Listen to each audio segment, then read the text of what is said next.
Thank you very much, Chair. And I'll speak to you not from a perspective of trailer parks, but from the perspective of NASUWT, the Teachers' Union.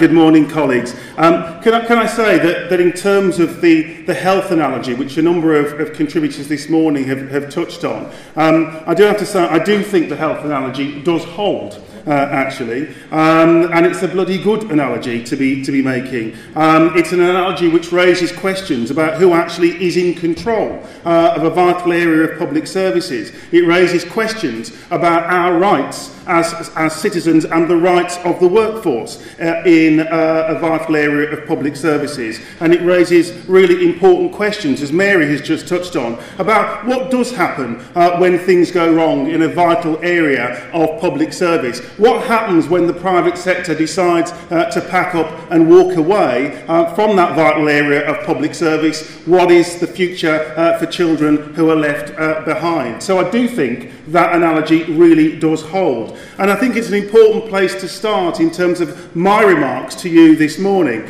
Because if you turn on any radio or TV news programme, look at any newspaper over the last few weeks or so, you'll see that the hot topic of conversation is reform of the NHS. The coalition government seems to be in turmoil on this issue. The Prime Minister even has had to make a number of public assurances that he's going to protect the National Health Service from his own government.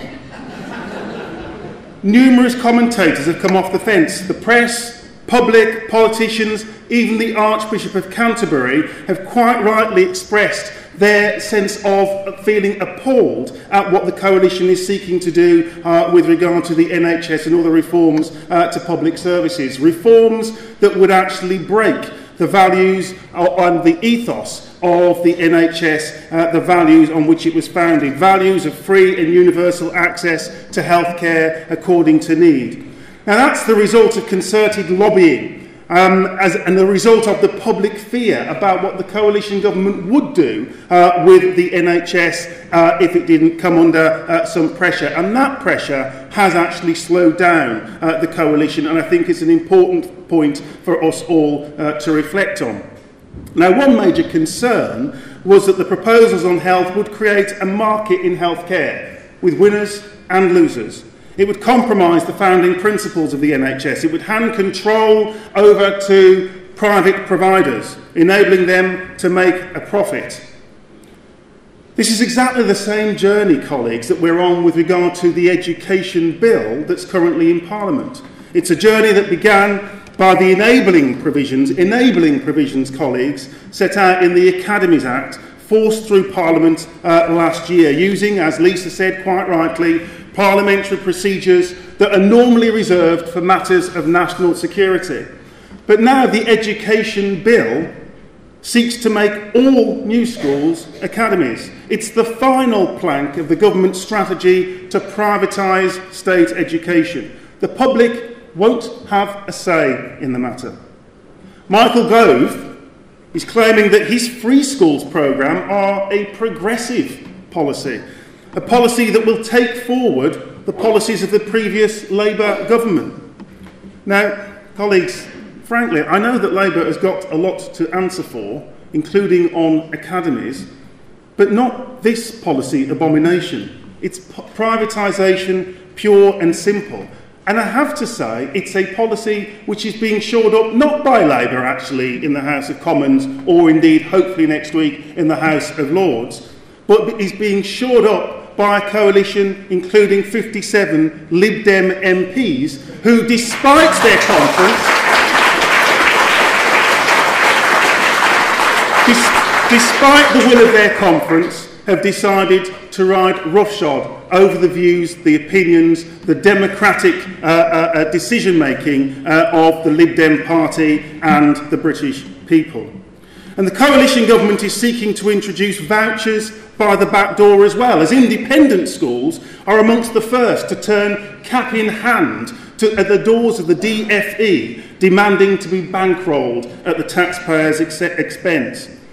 These schools will be able to set their own admissions, set their own curriculum and pay and conditions arrangements. They won't have to collaborate with other local schools or with local authorities. And there won't be anything to stop these schools in the future from charging parents whose children attend those schools top-up fees on top of the income they receive from the DFE. And decisions on academy conversion are being made covertly. They're being made by a department which is encouraging a smash-and-grab raid on state education. The DFE still refuses to publish the criteria that it's actually using to determine whether or not a school will be granted an academy order. Now, what's the department got to hide?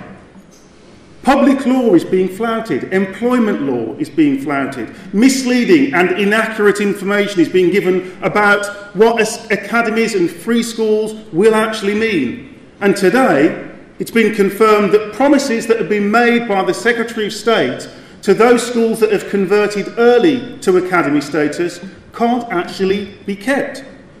Academy conversion won't mean more money. It won't mean a new building. It won't give teachers greater professional freedom. It won't free those schools from Ofsted inspection. But what it will mean that those schools will be at the mercy of the Secretary of State.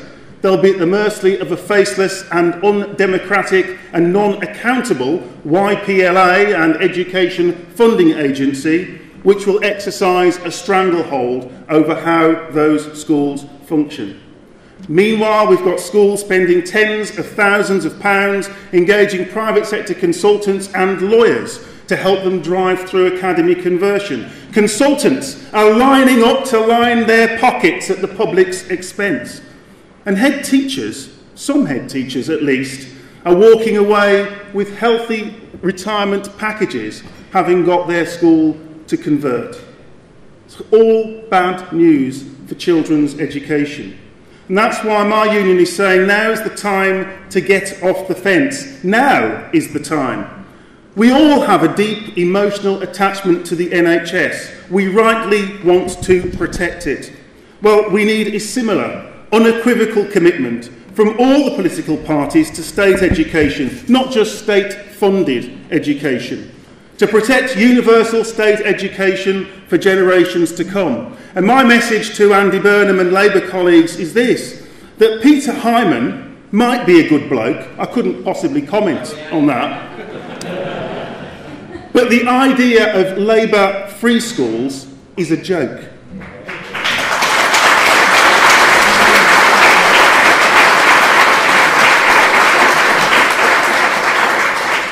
Quality education, colleagues, quality education should be for the many, not for the few. And that won't come about if this education bill becomes law.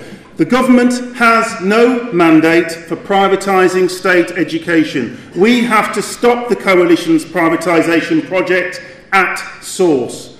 To continue, yes, continue our local campaigns at ground level to stop academy schools, as we have done as unions. By opposing, also, through our public campaigns with the Anti-Academy Alliance, opposing the establishment of academy schools. But frankly, colleagues, opposition cannot be left solely to the trade union movement. We need political help too, by opposing the education bill. Opposing academies is, colleagues, a battle that we can and that we are winning. Think about it. The jewel in the crown policy for this coalition government was academies. They dropped all other public service reforms in order to drive through their academies programme. And after months and months of increasingly desperate action by the coalition government, they've converted only around 400 schools out of 22,000 schools. They've only got secured for September opening 7 free schools, 3 months before the first free schools are due to open. Now, why is that? Because, colleagues, I think that the public understands fully that if it's not acceptable to sell off our nation's health to privateers and profiteers, that it's certainly not acceptable to sell off our children's education. Thank you.